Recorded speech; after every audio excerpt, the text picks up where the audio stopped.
Já faz exatamente uma semana que Avatar 2, O Caminho da Água estreou nos cinemas brasileiros e eu já escrevi sobre o filme no Diário de Pernambuco, escrevi sobre ele também no Letterboxd, falei sobre ele no Twitter, vou deixar aqui as redes sociais para quem quiser me acompanhar por lá, para inclusive estar por dentro mais rapidamente de alguns lançamentos que eu estou sempre comentando,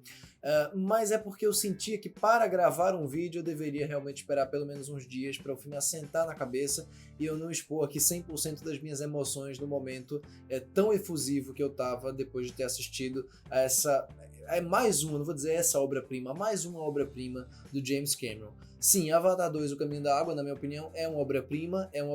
tanto nos termos dele, como nos termos da experiência visual, da experiência cinematográfica que a maioria das pessoas esperaria ver. E é sem dúvida um marco muito importante para o cinema de blockbuster, numa época que, na minha opinião, é tão tóxica, tão dominada pela hegemonia que a gente chama de boneco fever. Vou entrar em mais detalhes sobre o porquê de eu ter achado Avatar 2 tão extraordinário, mas antes de fazer isso eu vou lembrar você aqui que ainda não se inscreveu no canal, se inscreva aqui embaixo, curta o vídeo também, porque isso ajuda muito o canal a crescer e o YouTube recomendar o vídeo para outras pessoas, e logicamente deixe também o sininho das notificações sempre ativado, porque isso vai notificar você todas as vezes que a gente postar vídeos novos aqui. Bom, sobre Avatar O Caminho da Água, o que eu posso dizer que ainda não foi dito é o seguinte: primeiramente que o James Cameron, além de ser um dos maiores diretores vivos, é provavelmente o sujeito que melhor entende da narrativa clássica. O que isso quer dizer? É o cara que melhor consegue, melhor no sentido de com mais naturalidade, com mais fluência, com mais eficácia, consegue trabalhar com aqueles elementos mais básicos da estrutura narrativa, da estrutura dramática, né, de um cinema de blockbuster romântico e convencional.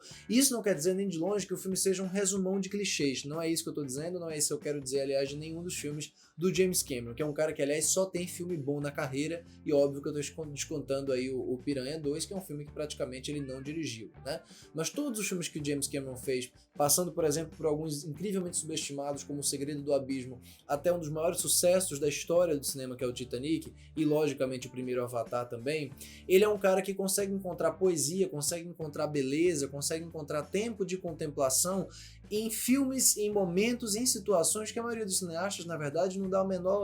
menor cartaz, não dá a menor atenção, não dá nem de longe a menor convicção dramática aquilo. E o James Cameron é um cara que realmente para o filme para que você simplesmente veja o cara, no caso do corpo de um avatar, montando lá numa criatura e fazendo uma conexão e simplesmente observando a grandeza do universo de Pandora. Mas eu tava com um pouco de receio, não nego, que esse filme tivesse um pouco mais de pretensão temática ou um pouco mais de trama, por assim dizer, levando em conta que ele já anunciou há muito tempo que o filme teria mais de 3 horas de duração. Então ficou aquele medo de, será que o filme está sendo enxertado com assunto demais para compensar esse problema que as pessoas identificaram no original, de um roteiro simples demais, uma história muito convencional, uma história que tem ecos desde Dança com Lobos até Pocahontas e Duna, etc. Mas não, o James Cameron faz aqui em Avatar O Caminho da Água um projeto talvez até mais ambicioso no aspecto da contemplação do que o Avatar original. Porque enquanto no primeiro filme você precisava dessa apresentação do universo de Pandora,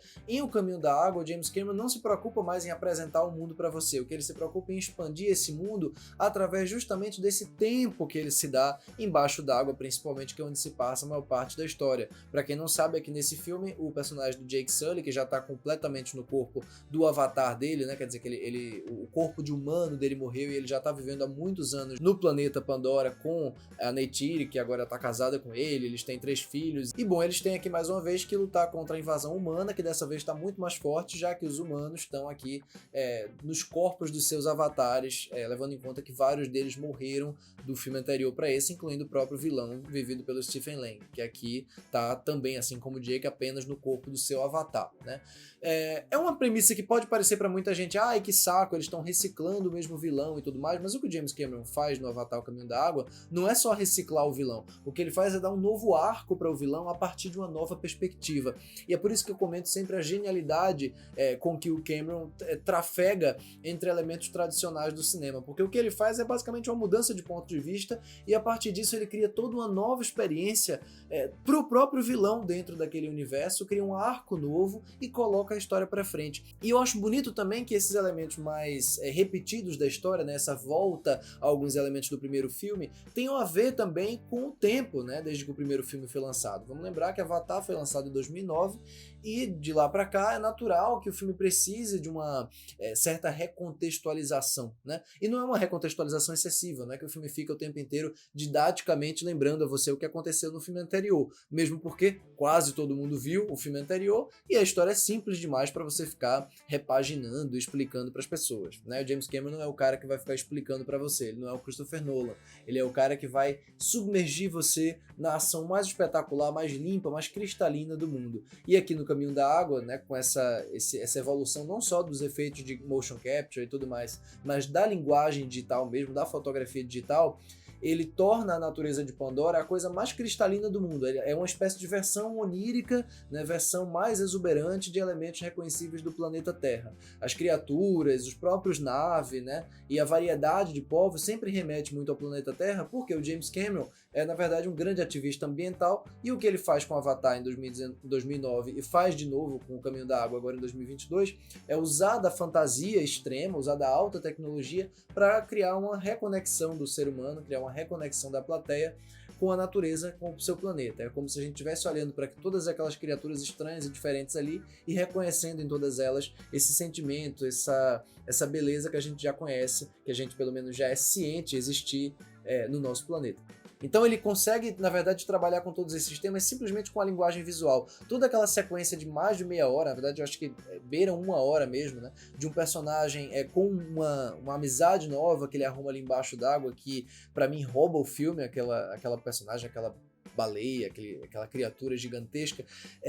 Existe mais sentimento no olhar daquele bicho do que em quase qualquer filme que eu tenha visto nos últimos anos, incluindo aí produções super realistas e independentes e tudo mais. O James Cameron é ainda por cima esse cara que consegue fazer a tecnologia mais extrema, mais chamativa pelo seu perfeccionismo, valer muito mais pro sentimento da narrativa do que pelo puro exibicionismo. Não é um filme que existe para impressionar você apenas, ele existe para que você mergulhe dentro dele. Durante 3 horas de O Caminho da Água, eu estive ali em Pandora com esses personagens, eu estava debaixo d'água sentindo a água e sentindo o poder do desconhecido também em Pandora, que é outra genialidade, entre as tantas outras que eu já citei, da filmografia do Cameron, e que em Avatar, o primeiro e o segundo, fica ainda mais espetacular porque ele está lidando com uma ciência muito vívida, né? São filmes de ficção científica, mas ele nunca faz com que a ciência se sobreponha à possibilidade do que o ser humano não conhece, ou pelo menos a dimensão do que o ser humano desconhece, né? É um filme que fala essencialmente sobre os limites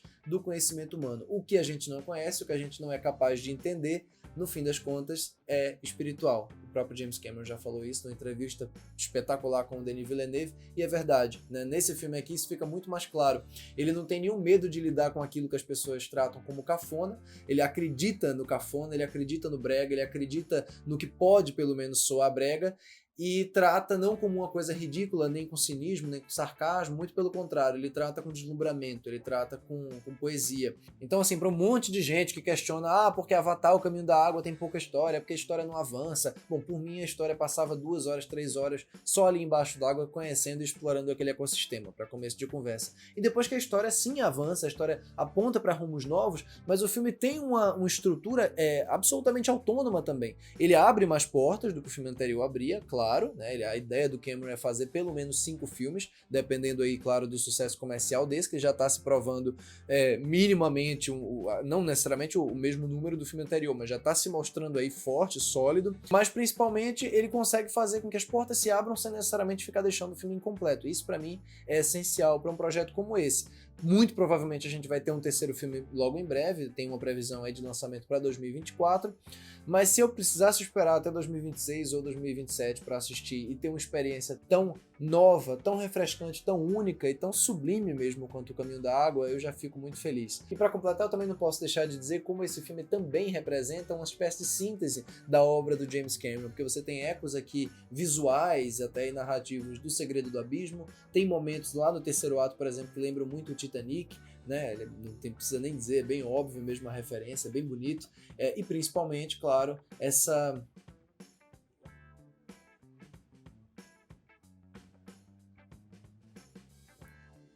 E tem mais uma vez todo esse trabalho dele com maquinário pesado, e tem mais uma vez todo esse trabalho dele com alta tecnologia, com o maquinário, com essa parte humana e super agressiva que a gente conhece, claro, muito bem dos filmes de Exterminador do Futuro, que afinal de contas são absolutamente maravilhosos, né? Tanto o primeiro como o segundo.